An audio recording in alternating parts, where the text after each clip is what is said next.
I moved into a small apartment just 2 weeks ago. It was on the third floor of an old brick building near the river. Tonight, heavy rain falls against my window panes. The street below is empty, save for the occasional car splashing through puddles. I pour a cup of tea and sit at my desk, staring out at the dark sky. The heater hums softly. The power flickers for a moment, then steadies. I feel safe here. Well, as safe as a lone person can feel during a storm. Around midnight, the wind picks up. I hear a creak somewhere above me. Maybe a loose board on the roof. I tell myself it's nothing. The rain patters faster now, like someone knocking at the window. I lie back on the couch and close my eyes. A draft sends a chill across my arms. My window is locked tight. Still, I get up and check it again. One lock on the latch, one on the frame, all secure. I turn off the living room lamp. In the darkness, the only light comes from the street lamps outside. Shadows dance on the wall. My heart beats just a bit faster. Just as I'm drifting back to sleep, I hear a soft thud in the hallway.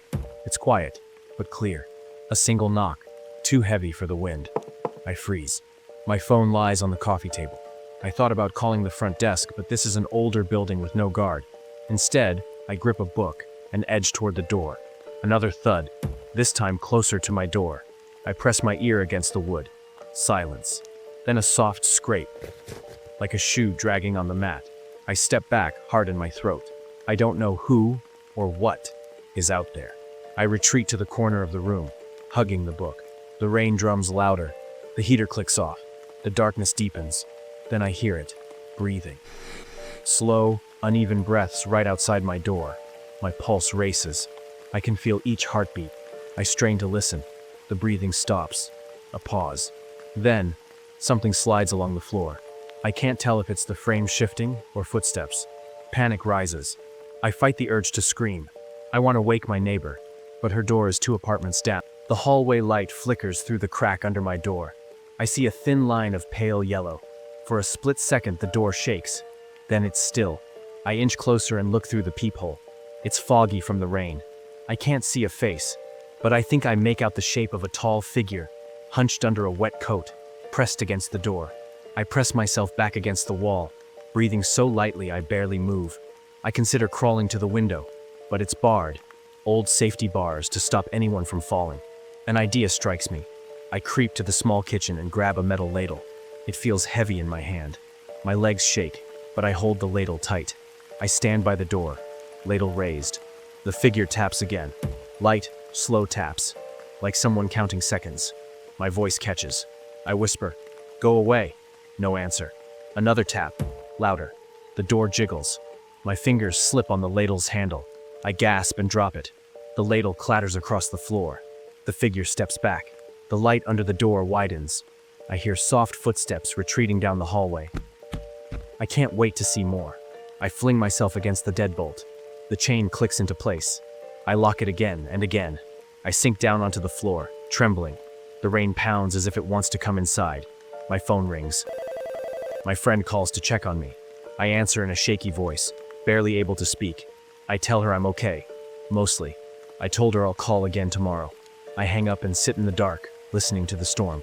Every sound makes me flinch. I realize I haven't felt that scared in all my life. I wonder if I'll ever sleep again in this quiet apartment. The storm rages as I finally close my eyes. I think about how alone I was out there, with only a metal ladle for protection. I think about how close I was to opening the door, how much worse it could have been. Tomorrow morning, I'll check the locks, add extra bolts, maybe buy a small alarm. But tonight, I just stay still, waiting for daylight, listening to each drop of rain. Because when you're alone on a rainy night, even the smallest sound can feel like something dark and real. And sometimes that fear is enough to keep you awake forever.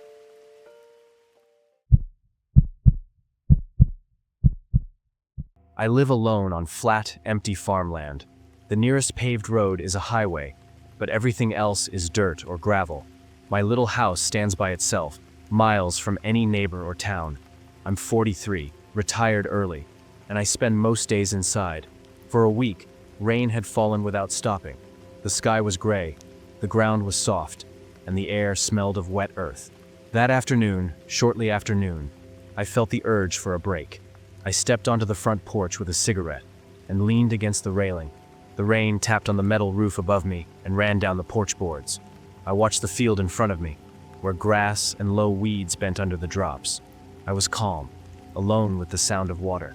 After nearly an hour, I noticed movement in the distance. A lone figure appeared on the dirt access road that runs to my driveway. The figure was on a small motorcycle, like a dirt bike or adventure bike. In the steady rain, I could hardly make out any details, only the headlight cutting through the gray mist. I frowned. No one should be out here by mistake. The road doesn't go anywhere but to my place. Yet the bike kept coming, sliding in the mud, its headlight wavering. I stepped down off the porch, watching as it turned onto my driveway and stopped near the garage. The rider stayed seated, motionless. I could see only a dark shape, thick raincoat, and a full-face helmet. He looked toward my house, paused, then turned around and rode back down the drive. The engine's roar faded in the rain. I felt a slight chill but told myself it was just someone lost, or someone who needed help. I went back inside, made a fresh cup of coffee, and settled onto the couch. I called my brother, caught up on small talk, then drifted into a nap. The rain lulled me to sleep. That night, around 8, the storm grew louder. Thunder shook the windows and lightning lit the sky. Rain fell in waves, battering the walls. I lay in bed, reading by flashlight, when I heard a distinct engine growl outside. The same low, throaty sound as the bike, heart pounding. I slipped out of bed and crept to the front window. Through the curtain, I saw headlights cutting through the downpour and the fog. I stared, frozen. The bike rolled toward the porch. Then the headlights flicked off, leaving only faint shapes in the dark. I took a deep breath. It was too late, too wild to be someone lost. No help needed at this hour. In this rain, I grabbed the shotgun I kept by the bed. I eased the bedroom door open and crossed the floor, each step soft on the carpet. In the living room, I turned on a lamp. Light spilled into the gloom. I watched the front yard through the big window. At first, I saw nothing. Then, a shape moved behind the porch. Tall, thin, dressed in dark clothes. I switched on the porch floodlight. It bathed the lawn in harsh white. A man stood against the window, close enough that I could see him pressed against the glass. He held something long and heavy in his hand, a hammer. He must have been trying to look inside. I raised the shotgun and shouted, but the wind and rain swallowed my words. The man jerked back, broke contact with the window, and dashed behind the house. I watched him sprint to where the bike lay on its side in the grass. He threw himself onto it and rode off, accelerating into the storm. I stood for a long time, staring out, my legs trembling. Then I set the gun by the door, shut off the light, and climbed into bed. Sleep would not come that night. The thunder rolled on as I lay wide awake, listening for his return, or for any sign that he was still nearby. Morning came reluctantly, gray and dripping. I dressed, went into town, and reported everything to the sheriff. They took my statement, marked my place on their map. They promised to drive by now and then, but warned me they could not station someone at every rural house. I drove home under a steady drizzle. The fields looked empty and cold. The porch light glowed weakly against the rain. I pulled into my driveway and sat behind the wheel, heart racing. I did not want to get out, but I had to. I stepped onto the porch, the boards slick under my boots. I shined a flashlight across the yard, searching for tire tracks, footprints, any sign he had been there. The mud was churned, deep ruts leading up to the porch, and the grass was torn near the side window where he had stood. Whoever he was, he knew my house, or at least he had come to it twice in one day. I went back inside, closed the door, and locked it. I made coffee, shaking my hands as I poured it. I sat at the kitchen table by the window and watched the road. I thought about calling my brother again, but I did not want to scare him. I did not want to admit how much I needed someone right then. The day passed in a blur. I did odd chores inside, checked the windows, paced the rooms. I kept the porch light on. Each time I heard a distant rumble, tractor, truck, or thunder, I froze, waiting. By evening, the rain began to let up. The clouds thinned, though the sky stayed low and heavy. Around 8, I heard it again. A low engine, soft but clear. I was in the kitchen when I saw headlights slip onto the field road, then turned down my driveway. My heart slammed. I grabbed the shotgun and ran to the window by the door. The bike moved slowly, stopping under the porch light. The rider sat motionless, helmet down. The engine idled low, as if he was listening. I dared not step outside. I felt trapped behind the door. Then the engine cut. The bike fell silent. I saw him put a hand on the handlebars. He pushed the bike forward a few feet and left it by the garage, leaning it against the wall. He took 2 steps toward the house. I felt fury and fear, all mixed together. The door swung open. I raised the gun and stepped out onto the porch. Rain fell off the roof in sheets. The man stopped and looked up. Even in the gloom, I saw the hammer in his hand. He must have been 10 feet away. For a moment, he did not move. Then, as if surprised, he backed up. He threw down the hammer, spun, and ran. I fired twice, aiming at his legs, but the shots were deafening in the night. He kept running toward the bike.